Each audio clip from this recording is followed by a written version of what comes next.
కార్తీక దీపం సీరియల్ అయితే చాలా ట్విస్ట్లే ఉన్నాయి. సో ఫస్ట్ అయితే ముందుగా జ్యోత్స్న ఇంకా వాళ్ళ అమ్మమ్మ మాట్లాడుకుంటూ ఉంటారు అన్నమాట. ఇట్లా ఎందుకే నువ్వు ఇట్లా చేసినావు, మళ్ళీ నీకే ప్రాబ్లం అవుతుంది, నేను నీకు ఈ పొజిషన్లో తీసుకురావడానికి ఎంత కష్టపడ్డానో నాకు తెలుసు, నువ్వు ఇట్లా చేస్తావు అని చెప్పేసి అనుకోవట్లేదు, అన్ని చెత్త పనులే చేస్తున్నావు అని చెప్పి అంటూ ఉంటుంది అనమాట. అప్పుడే దాసు అయితే ఇంట్లోకి ఎంటర్ అవుతాడు. సో తను నిజం చెప్పాలని చెప్పేసి నిర్ణయించుకుంటాడు అనమాట వాళ్ళ అన్నయ్యకి. సో ఎవరు లేకుండా డైరెక్ట్గా వాళ్ళ అన్నయ్య రూమ్లోకి వెళ్ళిపోదామని చెప్పి ఇంట్లోకి ఎంటర్ అవుతాడు. కానీ అదే టైంకి మన సూర్యనారాయణ గారు అయితే వస్తారు. సో ఎక్కడికి వెళ్తున్నావు, దొంగతనం చేయడానికి వచ్చావా అని చెప్పేసి అయితే ఆయన అడుగుతారు అనమాట. సో అంత లోపల జ్యోత్స్న ఇంకా ముసలమ్మ మాటలు వినేసి సో తొందరగా అయితే వస్తారు కిందకి. సో అందరూ ఇంకా తను నా కోసమే వచ్చాడులేండి అని చెప్పి చెప్తుందన్నమాట. కానీ సూర్యనారాయణ వచ్చి ఎవరి కోసం వచ్చాడో అడుగు అని చెప్పి చెప్తే ఇంకా దాసేమో నేను మా అన్నయ్య కోసం వచ్చానమ్మా అని చెప్పి చెప్తాడు. అప్పుడు సూర్యనారాయణ చూసావా తను ఎవరి కోసం వచ్చాడో అని చెప్పి చెప్తాడనమాట. సో వీళ్ళు మాట్లాడుతుండేటప్పుడే ఇంకా దాసు వాళ్ళ అన్నయ్య ఇంకా వదిన వస్తారు. వచ్చిన తర్వాత వాళ్ళు కూడా ఇంకా ఏం దాసు ఎందుకు వచ్చావు అని చెప్పేసి అడుగుతారనమాట. అది ఏం లేదన్నయ్య నీతో మాట్లాడడానికి వచ్చాను అని చెప్పేసి అంటాడు. కానీ సూర్యనారాయణ ఏమో లేదు నువ్వు వెళ్ళిపో, నీతో ఏంట్రా మాకు మాటలు, నువ్వు వెళ్ళి ఇక్కడి నుంచి అని చెప్పి పంపించేస్తాడనమాట. ఇంకా దాసు కూడా సర్లే ఈ నిజం ఈ రోజు కాకపోతే రేపన్నా చెప్పాల్సిందే కదా, ఇప్పుడు ఈ టైంలో చెప్తే బాగుండదేమో అని చెప్పేసి వెళ్ళిపోతాడు. ప్రతిసారి నిజం చెప్పడానికి వచ్చిన ప్రతిసారి ఏదో ఎట్లనే జరుగుతూ ఉంటుంది, అదేందో నాకు అర్థం అది సీరియల్లోనే జరుగుతుంది. సో దాని తర్వాత అయితే ఇంకా మార్నింగ్ దీప ఇంకా కార్తీక్ వంట అదే బడ్డీ పెట్టుకొని ఉంటారనమాట. సో బండి పెట్టుకొని టిఫిన్ అమ్ముతా అంటే ఇంకా మన శౌర్య ఏమో కళ్ళు తిరిగి కింద పడిపోతుంది. సో ఇంకా దీప వచ్చి టెన్షన్ పడుతుంది అనమాట. అయ్యో ఎందుకు ఇట్లా శౌర్య మళ్ళా పడిపోతా ఉంది అని చెప్పేసి అనుకుంటా ఉంటుంది. ఇంకా కార్తీక్ ఏమో అయ్యో మళ్ళా అది రివర్స్ అయినట్టుంది, తొందరగా హాస్పిటల్కి తీసుకెళ్ళాలి అని చెప్పేసి అనుకుంటాడనమాట. ఇంకా దీప అత్తయ్య కూడా అదే అనుకుంటుంది, ఏదో అయినట్టుంది దీపకి శౌర్యకి మనం హాస్పిటల్కి తీసుకెళ్ళాలి అని చెప్పేసి అనుకుంటుంది అనమాట. సో దీప ఉండి చెప్తుంది అనమాట, రండి కార్తీక్ బాబు హాస్పిటల్కి తీసుకెళ్దాము అని చెప్పి. కార్తీక్ ఏమో వద్దొద్దు నువ్వు ఇక్కడే ఉండు, నేను తీసుకెళ్తాను, సైకిల్లో మనం ఇంతమంది పోలేం కదా, ముగ్గురం పట్టము అని చెప్పి చెప్తాడనమాట. సో ఇంకా వెంటనే దీప సరే అని చెప్పేసి వెళ్ళి డబ్బాలో నుంచి తీసుకొని వచ్చి డబ్బులు ఇస్తుంది కార్తీక్కి. సరే మీరు వెళ్ళండి, అక్కడ ఏదన్నా టెస్ట్లకి అవసరం అవుతుందేమో డబ్బులు అని చెప్పి ఇస్తుంది అనమాట. సరే అని చెప్పి ఇంకా కార్తీక్ ఇంకా శౌర్య హాస్పిటల్కి అయితే వెళ్తారు. సో హాస్పిటల్కి వెళ్ళిన తర్వాత హాస్పిటల్ అయితే డాక్టర్ ఫస్ట్ శౌర్యకి ఒక ఇంజెక్షన్ ఇస్తారు. ఇంజెక్షన్ ఇచ్చి నీకు కాసేపు కళ్ళు తిరుగుతాయి, నువ్వు పడుకో అమ్మా అని చెప్పేసి తీసుకెళ్ళి పడుకోబెడతారు. దాని తర్వాత ఇక్కడ మనకి ఇంకో ట్విస్ట్ అనమాట. సో ఇంకా డాక్టర్ ఏముంది అదే చెప్తాడు, కార్తీక్ ఈ రోజే సర్జరీ చేయాలి, నువ్వు కనీసం మనకు ఎంత లేదన్నా ఒక 50 lakhs ఖర్చు అవుతుంది, 1 week మొత్తం పాప హాస్పిటల్లోనే ఉండాల్సి వస్తుంది అని చెప్పి చెప్తాడు. సో ఇంకా కార్తీక్ అయితే ఏం చేయాలో ఏం అర్థం కాదనమాట. 50 lakhs అవుతుందా, ఇప్పుడు నేను 50 lakhs ఎక్కడి నుంచి తీసుకురావాలి అని చెప్పి ఆలోచించుకుంటా ఉంటాడు. సో డాక్టర్ ఏమో ఈ రోజు నువ్వు 5 lakhs పే చేయి, 5 lakhs పే చేస్తే మేము ఇంకా ట్రీట్మెంట్ స్టార్ట్ చేస్తాము, మేము ఇక్కడే వేరే డాక్టర్ వచ్చిన్నారు పెద్ద డాక్టర్, ఆ డాక్టర్ని పిలుచుకొని రావాలి, సో మెడిసిన్స్కి టెస్ట్లకి చాలా కాస్ట్లీ మెడిసిన్స్ ఇవి అని చెప్పి చెప్తా ఉంటాడు అనమాట డాక్టర్. సో ఇంకా కార్తీక్ ఇప్పటికి 5 lakhs కూడా పే చేయాలి, లేకపోతే అసలు శౌర్య బతకడమే కష్టము అన్నట్లుగా చెప్తాడనమాట డాక్టర్. ఎప్పుడైనా శౌర్య గుండె ఆగిపోవచ్చు కార్తీక్, మనం ఎంత తొందరగా సర్జరీ చేసుకుంటే అంత బెటర్, ఈ రోజు నుంచే ట్రీట్మెంట్ స్టార్ట్ చేయాలి అని చెప్పి చెప్తాడు. సో ఇంకా కార్తీక్ ఏమో ఆలోచించుకుంటా ఉంటాడనమాట. అంతలోపే మన శౌర్య నిద్రలేసి తను చెప్తుంది, ఏంటి నాన్న మనం ఇంకా ఇక్కడే ఉన్నామా,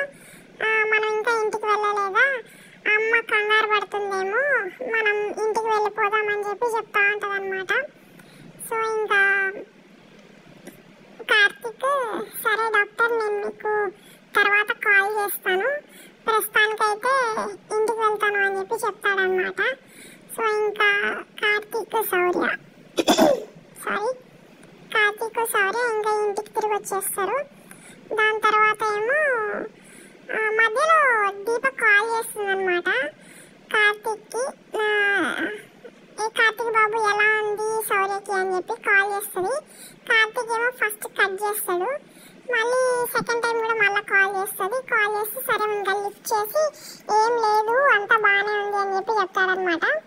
దీపకైతే డౌట్ వస్తుంది, ఏంటి ఇందాక మీరు ఫోన్ ఎత్తలేదు కదా ఎందుకు అని చెప్పేసి అడుగుతుంది. సో ఇంకా కార్తీక్ ఏమో లేదు ఇక్కడ చాలా రష్గా ఉంది అందుకనే నేను ఫోన్ తీయలేదు, సరే నేను తర్వాత కాల్ చేస్తాను, శౌర్యకి అంతా బాగానే ఉంది అనేసి చెప్తాడనమాట. ఇంకా దీప కూడా సరే ఇంకా అని చెప్పేసి పెట్టేస్తుంది ఫోను. దాని తర్వాత నెక్స్ట్ సీన్ మన సూర్యనారాయణ గారిది అనమాట. తను ఇంకా తన వైఫ్ కార్లో గుడికి వెళ్తా ఉంటారు. అంతలోపల మన దాసు ఎంట్రీ ఇస్తాడనమాట. సో నిజం చెప్పడానికి తను నిర్ణయించుకున్నాడు కదా ఇట్లా జోష్న ఇట్లా చేసింది, సో మనం నిజం చెప్పేద్దాం అని చెప్పి. సో ఈరోజు ఎలాగన్నా అన్నయ్యకి వదినకి నిజం చెప్పేసేయాలి అని చెప్పేసి మళ్ళీ ఎంటర్ అవుతాడు.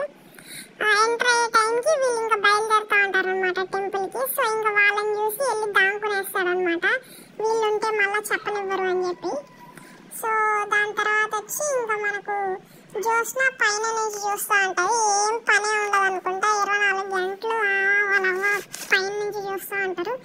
సీరియల్లో ఎక్కడ ఏ నిజం జరగాలన్నా తెలియాలన్నా బయటపడాలన్నా ముందు మన విలన్స్ అడ్డుపడతానే ఉంటారు అనమాట.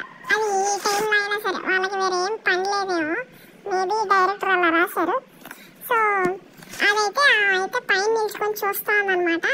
చెప్తా ఉంటుంది, మనసులో అనుకుంటా ఉంటుంది, నాకు తెలుసు నాన్న నువ్వు ఈరోజు వస్తావని, నన్ను నైట్ నువ్వు అట్లా ఇంటికి వచ్చినప్పుడే నేను అనుకున్నాను నువ్వు ఖచ్చితంగా ఈరోజు వస్తావని, అనుకున్నట్టే వచ్చావు అని చెప్పేసి అనుకుంటావు అనమాట.